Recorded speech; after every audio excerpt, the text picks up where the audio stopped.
Clerk. Government business, order of the day, grievance debate. The question is that the grievance be noted, and I call the member for Macarthur. Thank you, Madam Deputy Speaker. Madam Deputy Speaker, I believe that one of the most important roles I have as a Member of Parliament is to listen to the needs and concerns of my community and then work tirelessly to address these issues and do whatever I can to make Macarthur a better place for all my constituents to live in. This is why I recently distributed Macarthur's biggest survey to every household in my electorate, and I've received great response from many residents, families, seniors and small business owners in the Macarthur region. Almost 2,000 surveys have been returned so far, which is great because it means I am able to see and hear firsthand the needs and concerns of my community and do what I can to address these issues. Firstly, I'd like to take this opportunity to thank everyone who has taken the time to fill out their survey and send it back. I'd also like to remind other residents that they can still do so. Along with my staff, we're still working very hard to process all the data from these surveys. But I can safely say, Madam Deputy Speaker, that the two major issues raised by residents in Macarthur have been the Labor Greens toxic carbon tax and the need for better infrastructure in the region. Touching on infrastructure, this includes upgrades to our roads, public transport system, hospitals, recreational facilities, access to education and more employment opportunities within the region.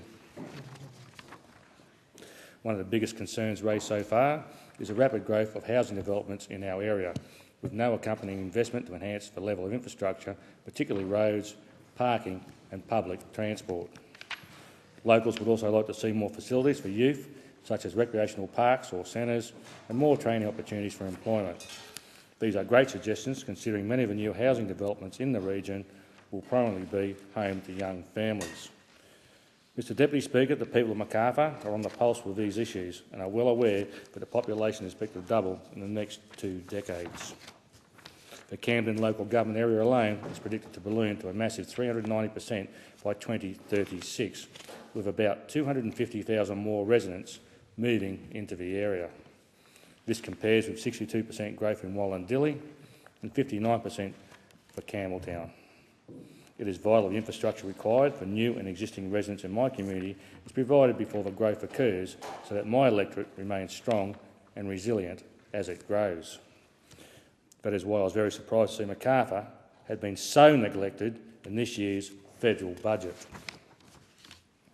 But lucky for the people of Macarthur, the New South Wales State Liberal Government is working hard to improve infrastructure in our region to ensure present and future residents have adequate infrastructure and services to support this growth. This year's state budget included $26.6 million to continue the Campbelltown Hospital redevelopment, $29 million to start the upgrade of Camden Valley Way between Ingleburn and Raby Road, $9.5 million to complete planning for the upgrade between Raby Road and Oran Park Drive, $900,000 to start the M5 motorway upgrade between King George's Road and Camden Valley Way, $393,000 for the Camden Courthouse upgrade, an upgrade of Picton Railway Station, $37.8 million for a priority sewerage program at Appin, Bargo, Buxton and Wilton, $5.4 million for 85 more nurses in South West Sydney, $3 million to purchase land for new accommodation for people with disabilities in Campbelltown, $214,000 to build a new entrance to the Darawal National Park in Appin, $11.8 million for road and program funding, $11.6 million for further Picton Road upgrades and $6.4 million for more subacute mental health services. You can see that the state government, state Liberal government, really are kicking the can. The budget also includes a $30 million boost to its local government infrastructure renewal scheme, which helps councils with the borrowing costs on loans to address infrastructure backlogs.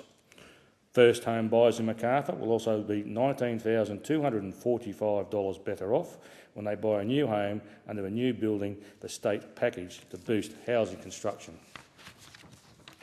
This will also promote job creation and stimulate the local economy across the region. With so many homes now being built in Macarthur, this will be a great incentive to help young people buy their first home in my electorate.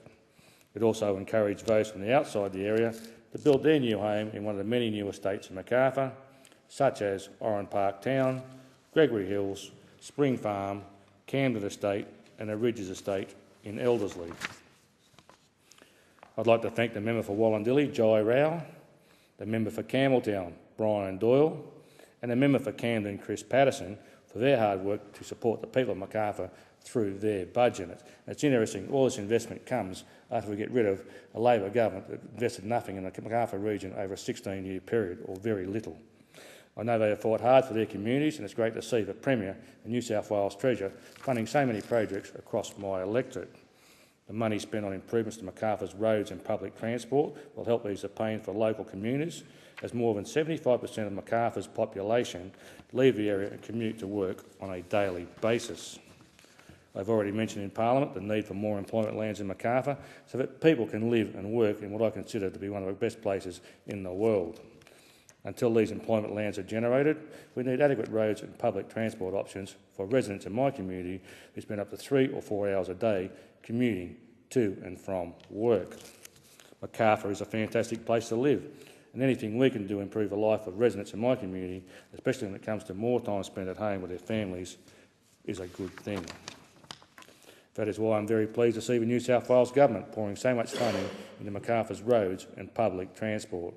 The state budget also caters for major population growth in South West Sydney's, with $397 million set aside to continue work on the South West Rail link between Glenfield and Leppington, and $900,000 to kickstart the widening of the M5. The South West Rail link will be a major piece of public transport infrastructure for the South West Growth Centre, connecting the existing city rail network at Glenfield with a new train station at Leppington. This will provide another option for commuters from the Camden and Wallandilly areas who currently use Narellan Road to access train services from Campbelltown. The upgrades to Camden Valley Way and the South West Rail link will take cars off Narellan Road and help to ease the congestion experienced by many motorists during peak hour times. This was another important issue brought up in Macarthur's biggest survey. Mr Deputy Speaker, I am constantly approached by residents in my electorate who want to vent their frustration about our local roads. This is why I think that the state government's commitment to Macarthur's roads and infrastructure is a fantastic thing and vital as Macarthur's population continues to grow. There are several high priority infrastructure projects that will face Macarthur over the next 2 decades. These include better connectivity and access on our roads, better public transport including commuter parking, development of employment generating land so that people can live and work in Macarthur, health, education and community facilities and services such as upgrades to our hospitals, the university, TAFE, ambulance and police stations, better recreational facilities, access to water and sewerage and better internet connection. The Spring Farm Parkway extension and a connection to the Hume Highway, including on and off ramps to the Hume Highway at Menangle, is also a high priority. The funding provided by the state government towards some of these projects are a great start in dealing with the high priority infrastructure needs identified for Macarthur, but I'm sure many would agree that federal funding is also needed to support this growth. And this is distinctly lacking. I'm sure that you can appreciate, Mr Deputy Speaker, that with a forecast of 300% growth in the next 2 decades, 2 to 3 decades, it is vital that a region-wide strategy is developed for Macarthur to deal with the expected population boom. I believe that all 3 levels of government must work together to establish this plan for our community's future. I'm sure that with good planning and collaboration to secure resources, we can turn the challenges of growth into opportunities for economic prosperity, social equity and environmental enhancement, all crucial in determining our quality of life. The major factor that we must deal with as Macarthur's population continues to grow is infrastructure, planning for it, securing the resources to pay for it and ensuring that it's delivered on time, in the right place and on budget, something this government has problems with. Along with the many Macarthur residents, I'm pleased to see the New South Wales State Government has funded these important infrastructure projects and hope to see more federal funding poured into the region over the next 2 decades to support this growth. I also look forward to hearing from more residents of my community as Macarthur's biggest survey continues to be returned to my office each day. It is vital that I hear from the people of Macarthur firsthand so that I can continue to fight for the infrastructure we need to make Macarthur a great place to live in for many, many more generations to come.